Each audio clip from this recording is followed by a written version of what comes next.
Hello, आज के vlog की स्टार्ट करते हैं चिरायू के साथ। चिरायू को नहलाना था इसलिए उसको बाहर लेके आ गई मैं। उसके बाद मैंने बाल्टी में पानी भरा और मैं चिरायू को बोल रही हेलो करो, लेकिन ये नहीं कर रहा है। इसको बस रोना स्टार्ट करना है क्योंकि इसको नहाना बिल्कुल भी पसंद नहीं है। उसके बाद मैंने इसको नहलाना स्टार्ट किया। जैसे जैसे इसको नहला रही हूँ, साबुन लगा रही हूँ, ये चिढ़ता जा रहा है बिल्कुल। इसको नहाना बिल्कुल भी पसंद नहीं है। उसके बाद मैंने इसको तौलिए में लपेटा गुड़िया की तरह और इसको अंदर लेके गई। फिर मैंने इसको मंजे पे बिठा दिया। फिर मैंने इसके कपड़े निकाले, तेल निकाला और जो जो इसको लगाना था सब निकाला। और ये टीवी देख रहा था। इसको टीवी देखना बहुत पसंद है। इसको फ़ोन देखना बिल्कुल भी पसंद नहीं है। ये फ़ोन में देखता भी नहीं है जब इसको वीडियो रिकॉर्ड करते हैं। फिर मैंने चिराई को रेडी किया। रेडी करने के बाद ये रो रहा था। फिर मैंने इसको झोली में डाल दिया क्योंकि इसके सोने का टाइम हो गया था। फिर मैंने इसको झोली में डालने के बाद मैंने इसको झुलाना स्टार्ट किया और ये सो गया। और इसको धीरे धीरे झुलाओ और ये सो जाता है। और देखिए फाइनली ये सो गया। उसके बाद मैं भी नहाने गई और नहा के आई। नहाने के बाद मैंने अपने बालों को अच्छी तरह से कॉम्ब किया। सबसे पहले तो मैंने गुत्त की हुई थी उसको खोला, सुइयाँ निकाल ली और फिर मैंने बालों को अच्छी तरह से कॉम्ब कर लिया। देखो फिर से गुत्त कर ली क्योंकि खुले बाल चिरायू बिल्कुल पकड़ के जड़ से निकाल देता है।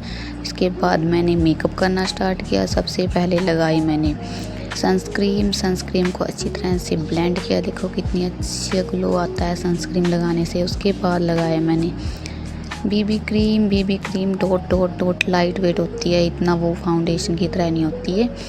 देखो अच्छी तरह से इसको ब्लेंड किया। ब्लेंड करने के बाद देखो कितना अच्छी शाइन आती है। ब्लेंड करने के बाद मैंने लगाया आई शेडो, गोल्डन कलर की आई शेडो। लगाने के बाद मैंने लगाया ब्लश। ये थोड़ा ज़्यादा लग गया था इसलिए मैंने थोड़ा थोड़ा इसको हटा दिया था। उसके बाद मैंने लगाया हाइलाइटर लगाने के बाद मैंने लिप लाइनर लगाया। लिप लाइनर को अच्छी तरह से सेट किया। फिर लिपस्टिक लगाई न्यूड कलर की। देखो कितना अच्छा शेड है ना, मुझे बहुत पसंद है ये लिपस्टिक। उसके बाद मैंने लगाई बिंदी और ये मैं हो गई रेडी। उसके बाद मुझे याद आया मुझे कपड़ों पर प्रेस करनी है। देखो कितने सारे कपड़े पड़े हुए हैं चिरायू के डैडी के कपड़ों पर प्रेस करने के लिए मैंने प्रेस को अच्छी तरह से गरम किया। फिर प्रेस करनी स्टार्ट कर दी। प्रेस को बहुत ज़ोर से, क्योंकि ये बहुत हल्की प्रेस है, इसको अच्छे से दबाना पड़ता है क्योंकि ये कॉटन की शर्ट है। सलवटें बिल्कुल नहीं निकलती इसके साथ।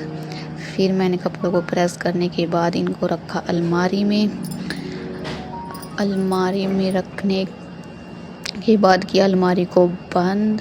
उसके बाद मुझे याद आया मेरे तो और भी कपड़े पड़े हुए हैं ऐसे ही तय करने के लिए, जो प्रेस किए बिना ही करने हैं। फिर मैंने धीरे धीरे कपड़ों को अच्छी तरह से फोल्ड किया, जिसमें चिरायू के कपड़े भी थे, चिरायू के डैडी के कपड़े भी थे और मेरे कपड़े भी थे। क्यों ना फ्री टाइम का लुत्फ़ उठाया जाए। चिरायू जब तक सो रहा है जब तक काम कर सकते हैं। अगर चिरायू उठ गया उसके बाद काम करना नामुमकिन है क्योंकि वो कुछ कर नहीं देता। मम्मा ऐसे ही गोदी ले लो ऐसे करता रहता है। फिर मैंने अपने कपड़ों को अच्छी तरह से तय किया। अच्छी तरह से तय करने के बाद मैंने इनको रखा अलमारी में, अच्छी तरह से सेट किया।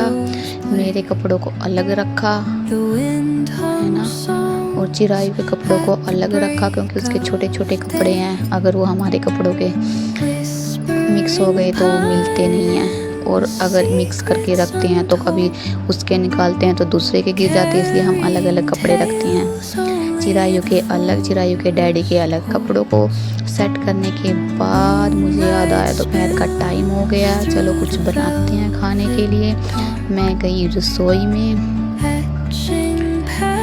में जाने के बाद मैंने कुकर को रखा गैस पर और गैस को किया ऑन।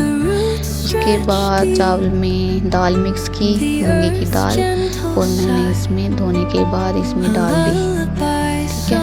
तो इसको फेर दिया ताकि ये नीचे ना लगे। उसके बाद मैं गई फिर से कमरे में, और मुझे करना है आज एक काम, वो है स्टिचिंग का। स्टिचिंग के लिए मशीन को बाहर रखा हुआ है क्योंकि इसमें धागा फंसा हुआ है। सबसे पहले इसी तरह को खोलने के लिए बहुत जोर लगा क्योंकि इसके जो नट है वो टाइट हो गए थे। और फिर की इसकी साफ सफाई करने के बाद जो ये सीटल का मेन बटन है ये खुल ही नहीं रहा था मेरे से। मैंने बहुत जोर लगाया और फिर ये खुल गया अच्छे से। फिर इसमें से धागा निकाला, देखो धागा निकालने के बाद फिर से मैंने इसको वहीं सेट कर दिया और फिर इसको स्टैंड पर लगा दिया क्योंकि ये पैरों वाली मशीन है। पैरों वाली मशीन के लिए फिर इस पे रबड़ चढ़ाइए ताकि ये अच्छे से चल सके, है ना। और ये सिलाई मशीन हो गई है मेरी सेट। फिर मुझे जाना है रसोई में क्योंकि रसोई में मैंने खिचड़ी रखी हुई है, उसको फेरना है कहीं वो नीचे ना लग जाए। देखो अच्छी खुशबू तो अच्छी आ रही है ना। चलो फिर मैं गई अंदर और किया अपना काम स्टार्ट स्टिचिंग का।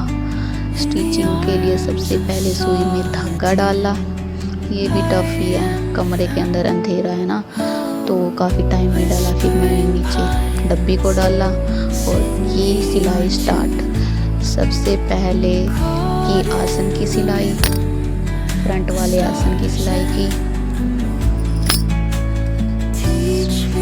सिलाई करते करते बस ऐसे ही टाइम पास हो जाता है। फिर ऊपर की इसकी सिलाई, जब तक चिरायु सो रहा है क्यों ना अपने काम को समेटा जाए, है ना।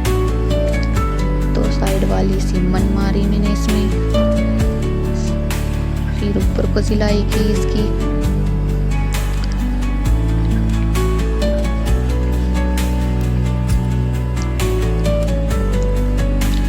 साइड वाली सिमन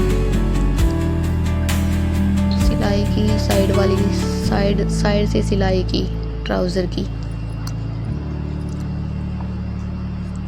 और मैं ये धीरे धीरे कर रही थी क्योंकि इस पास में चिरायु सोया हुआ था, कहीं वो जाग ना जाए, है ना। डर नहीं होता है मशीन की आवाज़ से कहीं वो जाग ना जाए। और जिसका डर था वही हुआ, चिरायु महाराज जाग चुके हैं और ये गुस्से में हैं क्योंकि ये उठने के बाद रोता ही है। मैं बोल रही हूँ हेलो करो, राधे राधे करो, लेकिन इसको टीवी देखना है, इसको टीवी देखने का शौक़ है। फिर मैंने इसको बाहर खेलने के लिए छोड़ दिया और मशीन में ज़्यादा आवाज़ आ रही थी। आवाज़ को कम करने के लिए मैंने डाला इसमें तेल ताकि ये अच्छे से चल सके, इसमें आवाज़ कम हो और ये पानी की तरह चल सके। बोलते हैं ना पानी की तरह चल रही थी मशीन। और फिर से मैंने की सिलाई स्टार्ट ताकि चिरायु बाहर खेल रहा है ताकि मैं इसको कंप्लीट कर दूं आज ही। लेकिन चिरायु कैसे करने देगा आज मुझे, क्योंकि ये फिर आके बैठ गया, बोल रहा है नहीं मम्मा नहीं मम्मा। फिर से मैं इसको बाहर छोड़ के गई, फिर से मैंने सिलाई स्टार्ट की, है ना। उसके बाद मैंने देखो बुकरम लगाई है, अब इसमें रबर लगाऊंगी पीछे अच्छी तरह से फिनिशिंग के साथ। और ये मेरा ट्राउज़र बन के तैयार हो गया है और मेरा ये ट्राउज़र बन के रेडी हो गया है अच्छे से। थैंक यू, आपने मेरी वीडियो को देखा और मुझे पसंद किया। अगले व्लॉग के लिए मुझे सब्सक्राइब करें। थैंक